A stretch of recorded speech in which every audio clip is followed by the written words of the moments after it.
हमारे जीवन में कई बार ऐसी चीज़ें हो जाती हैं जो अपने आप में एक रहस्य होता है और उस रहस्य के भीतर छुपा होता है कभी न खत्म होने वाला खौफ। तो नमस्कार भाइयों, स्वागत है एक नए एपिसोड में। कहानी को अच्छे से एंजॉय करने के लिए कृपया वीडियो अकेले में देखें, हेडफोन्स पहन कर रखिए और कमरे की लाइट्स बंद करना बिल्कुल मत भूलना। आज की कहानी शुरू होती है 1 साल पहले। ये गर्मी का मौसम था।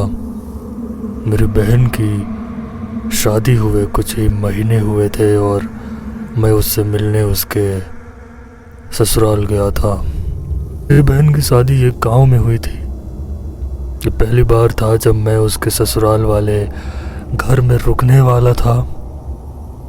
मैं बस से सुबह 9 बजे निकला और शाम के 6 बजे के आसपास उसके घर में पहुंच गया था भाई। सबसे मिलना जुलना हुआ और उसके बाद चाय नाश्ता होने लगा।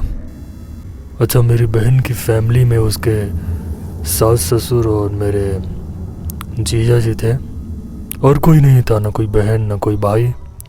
सूरज डूब चुका था और गांव में अंधेरा पसरने लगा था। यूँ तो मुझे अंधेरा काफ़ी रास आता है, लेकिन आज पता नहीं क्यों जैसे जैसे शाम रात में बदल रही थी मेरा मन बेचैन हो रहा था। मेरी बहन का घर बहुत बड़ा था भाई और 3 मंजिला का वो एक घर, उसमें रहने वाले सिर्फ 4 लोग। उसके आंगन में एक आम का बहुत बड़ा पेड़ था जिसकी वजह से दिन में भी सूरज की रोशनी कुछ खास नहीं आती थी घर के भीतर, समझ रहे हो। और वो आम का पेड़ जो है वो ऐसा चारों तरफ घर के वो फैल रखा था। बहुत ही विशाल वृक्ष था, मतलब इतना बड़ा आम का वृक्ष मैंने पहले कभी देखा नहीं था और तुम भी नहीं देखे होगे। अच्छा, ये सारी चीज़ें होने के बाद मैं बहन का घर देखने के लिए घूमने ऐसे ही निकल गया, क्योंकि नाश्ता वास्ता मैंने कर ही लिया था। तो घूमते घूमते मैं 2nd फ्लोर पहुंचा, फिर मैं 3rd फ्लोर पहुंच गया। 3री मंजिल की छत पे जब मैं पहुंचा तो खुली हवा में सांस लेकर मुझे काफ़ी अच्छा लग रहा था। यूँ तो अभी नीचे अंधेरा मुझे परेशान कर रहा था, लेकिन छत में आने के बाद वही अंधेरा मुझे अच्छा लगने लगा और मैं रात में वॉक कर रहा था, गांव देख रहा था। बहन मेरी नीचे खाना पका रही थी और उसके सास ससुर भी अपने अपने कमरे में बैठे हुए थे। छत में मैंने देखा एक कुर्सी पड़ी हुई थी और बहुत देर से घूमते हुए मैं थक भी गया था, तो उस कुर्सी को झाड़ करके मैं बस छत के बीचों बीच उस कुर्सी को रख करके मैं बैठ जाता हूँ। मेरे ठीक सामने आम का पेड़ और मुझे अच्छे से याद है जो वो रात थी, उस रात चांदनी रात थी और आसमान में चांद साफ साफ नज़र आ रहा था।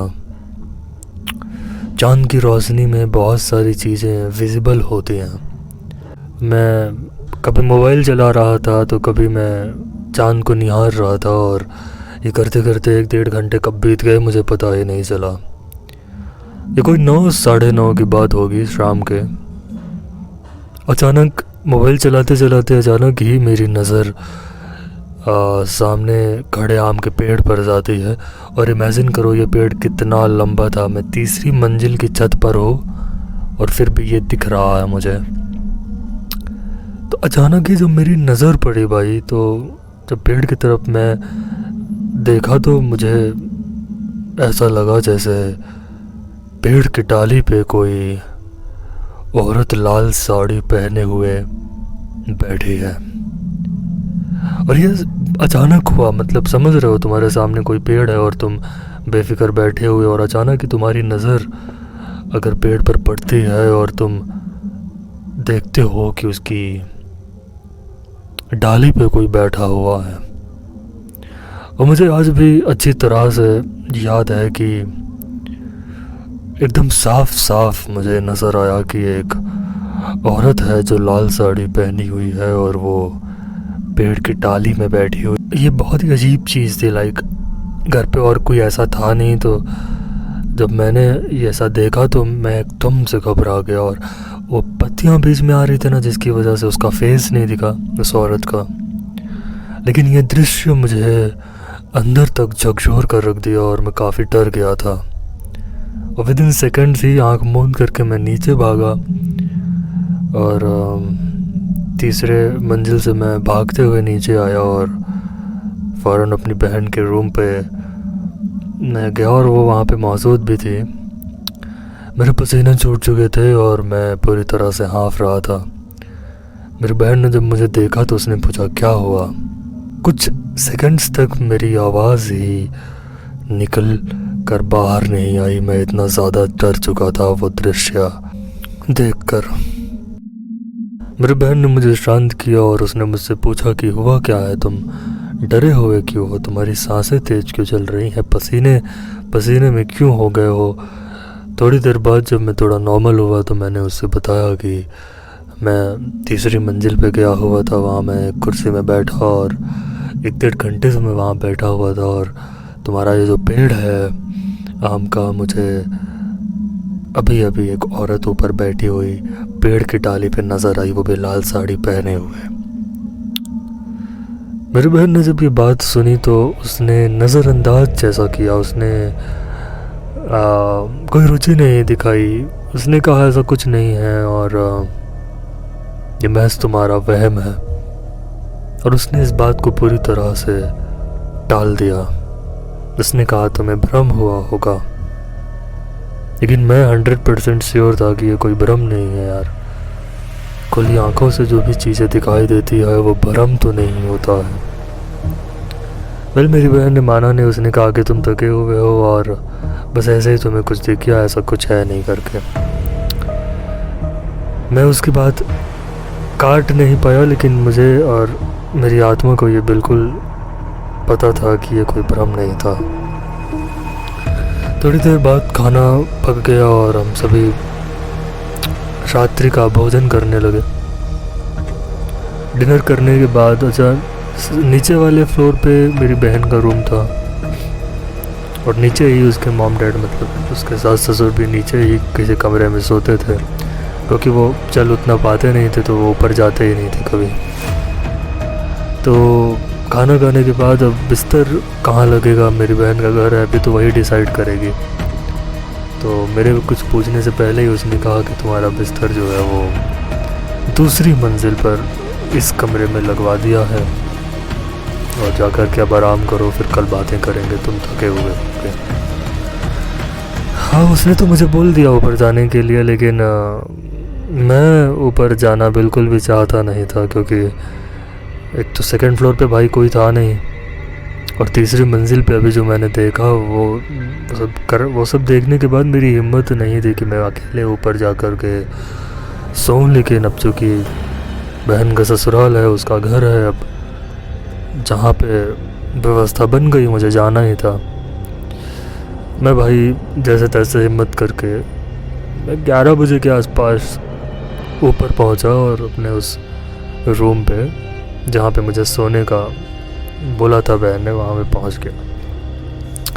मेरा दिल धड़क रहा है। मैं कहीं ना कहीं अनहोनी होने वाली है ऐसा करके मन में निरंतर चल रहा है। मैं अपने आप को समझा रहा था, लेकिन मन में नेगेटिविटी बहुत ज़्यादा थी यार, और डर भी रहा था मैं। और पूरा सेकंड फ्लोर पूरा, मतलब पूरी मंजिल साली खाली, सारे कमरे बंद, अकेला मैं वहाँ सोने वाला। और खैर मैं पहुँचा और दरवाज़ा, अच्छा मेरी बहन ने मुझे बोला कि जब तुम ऊपर सोने जाना तो तुम दरवाज़ा और खिड़की बंद कर लेना, क्योंकि रात में हवा चलती है तो पत्तों की और पेड़ से कई बार आवाज़ें आती हैं तो तुम्हें डिस्टर्ब कर सकती है। अभी एक और मेरे दिमाग में बात आ गई कि यार ऐसा क्यों कह रही है वो, आखिर पेड़ से कौन सी आवाज़ आएगी रात में। मैं अपना रूम पहुंचा, मैंने दरवाज़ा बंद किया। अच्छा, इस रूम में जहाँ मुझे सोना था आज रात, इस रूम का जो बेडरूम था उसके सिरहाने पे विंडो थी, और विंडो जब बंद करने में पहुंचा तो वो पेड़ साफ नज़र आता था वहाँ से, ठीक है। मतलब विंडो अगर ओपन है और अगर विंडो बंद भी है, वो कांच की विंडो थी, तो चीज़ें विजिबल होती थी और पेड़ वो दिख रहा है। वेल मैं गया और मैंने वो खिड़की बंद करी, एंड जब मैं खिड़की बंद करने के लिए पहुंचा तो मुझे सच में अजीब सी आवाज़ आ रही थी पेड़ की तरफ से, और मुझे तो ऐसा लगा जैसे कोई औरत, पता नहीं, कोई तो रो रहा है। फिर से मेरे रोंगटे खड़े हुए, मैंने जल्दी से खिड़की बंद करी, बेड पे मैं लेट गया। लाइट बंद करने की मेरी हिम्मत नहीं हो रही थी, और ना ही अब मैं नीचे जा सकता था, क्योंकि सब सोने लग जा रहे हैं। अब तुम रात में कहाँ जाओगे? तो बड़ी दुविधा में मैं था, और 1-1:30 बज गए, मेरे को नींद ही नहीं आ रही भाई। और मैं इतना छोटा भी नहीं था कि मैं जा कर के कहूँ कि मुझे डर लग रही है और एनीथिंग। मुझे सोना तो था ही। 1-1:30 के आसपास मेरी नींद लगी, और कमरे की लाइट मैंने ऑन रहने दी। हूँ तो मैं लाइट्स ऑफ करके सोता हूँ, लेकिन उस रात मैंने रूम की लाइट ऑन रखी। मेरी नींद लगी, और अभी बहुत देर नहीं हुआ होगा मुझे सोते हुए, और सोया मैं उतने अच्छे से था भी नहीं। लाइक मेरी आंख लगी और मुझे एक ड्रीम दिखता है सोते हुए। मेरे ड्रीम में मुझे वही औरत लाल साड़ी पहने हुए दिखाई देती है, और इस बार उसका चेहरा भी मुझे विजिबल हुआ। एक जवान औरत जो कि काफ़ी खूबसूरत है, लेकिन उसका चेहरा खूबसूरत होते हुए भी डरावना लग रहा था। तो मेरे ड्रीम में मैं देखता हूँ कि वो मेरे बेडरूम में खड़ी हुई है, मेरे पैर के ठीक सामने जहाँ मैं सोया हुआ हूँ, और वो मुझे इशारे कर रही है, मुझे बुला रही है, अपनी तरफ बुला रही है। और ये दृश्य जो मेरे ख्वाब में चल रहा था, ये बहुत स्कैरी था।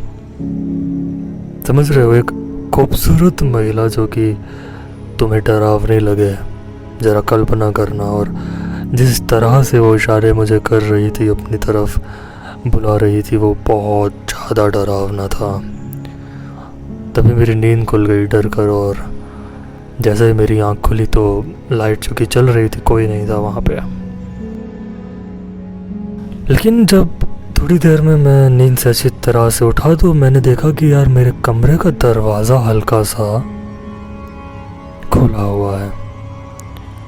और जब मैं छत में मतलब रूम में सोने आया था तो मुझे बिल्कुल याद था कि दरवाज़ा और खिड़की मैंने बंद करी थी, दरवाज़ा अंदर से लॉक किया था। तो आखिर ये दरवाज़ा मेरा साला खुल कैसे गया? तो एकदम से समझ रहे हो डर हावी हो रहा था, और फ़ौरन में उठा और मैं दरवाज़े के तरफ जैसे ही बढ़ा कि भाई कैसे खुला है, क्या है। ये 2-2:30 के आसपास का ये वक्त है रात के। मेरे रूम से जहाँ मैं सोया था थोड़ी ही दूर पे सीढ़ी जो कि नीचे के तरफ जाती है। तो जब मैं बाहर रूम के मैंने देखा तो मुझे वही औरत एक बार फिर से दिखाई देती है। वो सीढ़ी से नीचे उतर रही थी, और मैं इतना ज़्यादा डर गया कि मेरा दिमाग ही भाई काम एकदम करना बंद। तो 4 मिनट में तो वेट किया, और उसके बाद मैं दौड़ते हुए नीचे, अब सोचो ना उसी सीढ़ी से मुझे भी नीचे आना है, लेकिन व्यवस्था ऐसी कि मुझे नीचे आना ही था। मैं भागते हुए नीचे आया। 2:30 बजे में बहन का दरवाज़ा खटखटाया। थोड़ी देर में वो उठी और इस बार फिर मेरी हवाइयाँ उड़ी और मैंने बताया कि यार ऐसा ऐसा हो रहा है। तो वो जानी कि यार अब ये ज़्यादा डर गया है। उसने कहा ऐसा कर, तू मेरे ही रूम में सो जा, बेडरूम में सो जा, मैं सोफ़े में सोई जा रही हूँ। मेरी बहन के रूम में जाने के बाद थोड़ी सी तो हिम्मत आई और फिर मेरी नींद तो पड़ गई। ये रात जैसे तैसे बीत गई और अगली सुबह होते ही मैं बस पकड़ के भाई वापस अपने घर आ गया। अच्छा, ये उस रात में जो भी चीज़ें मेरे साथ हो गई ना, वो इतना ज़्यादा मेंटली मेरे घुस गई ना सारी चीज़ें कि मेरे घर में आने के बाद भी मुझे रात में नींद नहीं आ रही थी। वही औरत मुझे दिखाई दे रही है जब भी मैं सोने की कोशिश कर रहा हूँ, और वो फितूर सा चढ़ा हुआ था। तो कई रातें काली हुई मेरी, और बहुत ज़्यादा डरावना एक्सपीरियंस कई दिनों तक करता रहा मैं। कुछ समय बाद फिर, क्योंकि मेरे बहन के घर की ये बात थी, फिर मुझे असलियत पता चली, क्योंकि उसने मुझे डायरेक्टली बताया नहीं था कि और डर जाएगा। उसके ससुराल में जो आम का पेड़ है, बहुत पहले की बात थी, वहाँ पे एक औरत आम तोड़ते हुए या फिर पेड़ में कुछ तो करते हुए गिर कर मर गई थी, और कहते हैं उसकी आत्मा तब से भटक रही है उसी घर में, और ख़ासकर उस पेड़ पे, आम के पेड़ में। अच्छा, वो जो भी महिला थी उसके ससुराल पक्ष की, उसकी आत्मा सभी को दिखाई देती है, वही लाल साड़ी पहने हुए विजिबल होती है, लेकिन किसी को और कुछ करती नहीं है। लाइक वो सिर्फ दिखाई देती है जैसा मुझे दिखाई थी, लोगों को अपनी तरफ बुलाती है, इशारे करती है, या फिर और कुछ भी पेड़ में दिख गई, मतलब सिर्फ वो घूमती हुई भटकती हुई नज़र आती है। और ये सभी लोग एक्सपीरियंस करते हैं जो भी उस घर में रहता है। तो ये वो एक्सपीरियंस था, ये वो स्टोरी थी जो मुझे शेयर करनी थी आप लोगों से। तो दैट्स इट फॉर टुडे। मिलते हैं अगली वीडियो में, तब तक ख्याल रखो, और आम के पेड़ से रात में दूर ही रहना।